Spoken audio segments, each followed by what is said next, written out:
Hello hi guys. അപ്പോൾ രാവിലത്തെ ബ്രേക്ക്ഫാസ്റ്റിന് നൂൽപുട്ടാണ് കേട്ടോ. അപ്പോൾ ഇതിനൊരു തട്ടിക്കൂട്ടി കറി ഉണ്ടാക്കണമല്ലോ. കറി ഇല്ലാണ്ട് എനിക്ക് തേങ്ങാപ്പാലൊന്നും പറഞ്ഞു തോന്നുന്നത് ഇഷ്ടമില്ല കേട്ടോ. അപ്പോൾ നമുക്കൊരു കറി ഉണ്ടാക്കണം. അപ്പോൾ ഒരു സ്റ്റൂ ഉണ്ടാക്കാനാണ് വിചാരിച്ചത്. പച്ചക്കറിയൊന്നും ഇല്ലെങ്കിലും വെറും പട്ടാണി മാത്രം മതി ഇപ്പോൾ ഈ സ്റ്റൂക്ക്. അപ്പോൾ തലേന്ന് തന്നെ പട്ടാണി വെള്ളത്തിലിടണേ, അല്ലെങ്കിൽ പെട്ടെന്ന് വെന്ത് കിട്ടില്ല. എന്നിട്ട് തന്നെ വേവാൻ കുറേ കഷ്ടപ്പെടുന്നുണ്ട് കേട്ടോ.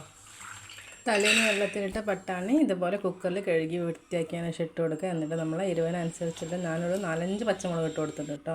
അതിൻ്റെ കൂടെ കുറച്ച് ഉപ്പും ആവശ്യത്തിനുള്ള ഉപ്പും ചേർക്കുക. പിന്നെ 3 ഏലക്കായും ഒരു പട്ടൻ്റെ ചെറിയൊരു പീസും 2-3 പൂവും കൂടി ഇട്ടുകൊണ്ട് നന്നായിട്ട് വേവിച്ചെടുക്കണം. അപ്പോൾ ഇതിന് നമുക്ക് തേങ്ങാപ്പാലാണ്. അപ്പോൾ നല്ല കട്ടിയുള്ള തേങ്ങാപ്പാൽ എടുത്ത് വെക്കണം. പട്ടാണിയൊക്കെ നന്നായിട്ട് വെന്ത് കഴിഞ്ഞതിന് ശേഷം നമുക്ക് കയ്യിലുകൊണ്ട് തന്നെ നന്നായിട്ടൊന്ന് കുത്തി ഉടച്ചു കൊടുക്കുക കേട്ടോ. എന്നിട്ടാണ് നമ്മൾ അതിലോട്ട് തേങ്ങാപ്പാൽ ഒഴിക്കുക. തേങ്ങാപ്പാൽ ഒഴിച്ചതിന് ശേഷം ഗരം മസാല ചേർത്ത് കൊടുക്കുക. പിന്നെ നമ്മൾ പച്ചമുളക് മാത്രമേ ഇട്ടിട്ടുള്ളൂ, ഉള്ളി അങ്ങനത്തെ ഐറ്റംസ് ഒന്നും ചേർത്തിട്ടില്ല കേട്ടോ. അപ്പോൾ സിമ്പിളാണെന്ന് മനസ്സിലായല്ലോ കറി.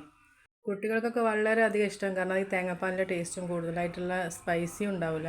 പിന്നെ നമുക്ക് കൂടുതൽ എരിവ് വേണമെന്നുണ്ടെങ്കിൽ കുറച്ച് കുരുമുളക് പൊടി ഈ പാലൊഴിക്കുന്ന സമയത്ത് കൂടെ ഇട്ട് കൊടുത്താൽ മതി കേട്ടോ. എന്നിട്ട് ഗരം മസാലയും കറിവേപ്പിലൊക്കെ ഇട്ട് നന്നായിട്ടും തിളപ്പിച്ചെടുക്കുക. തിളച്ച് വരുന്ന സമയത്ത് നമ്മൾ തീയൊക്കെ ഓഫാക്കാൻ നേരത്ത് കുറച്ച് വെളിച്ചെണ്ണയും കൂടെ ഒഴിച്ച് കൊടുത്ത് ഗ്യാസൊക്കെ ഓഫായി കഴിഞ്ഞാൽ അടിപൊളി സൂപ്പറായിട്ടുള്ളൊരു സ്റ്റ്യൂ ആണ് കേട്ടോ.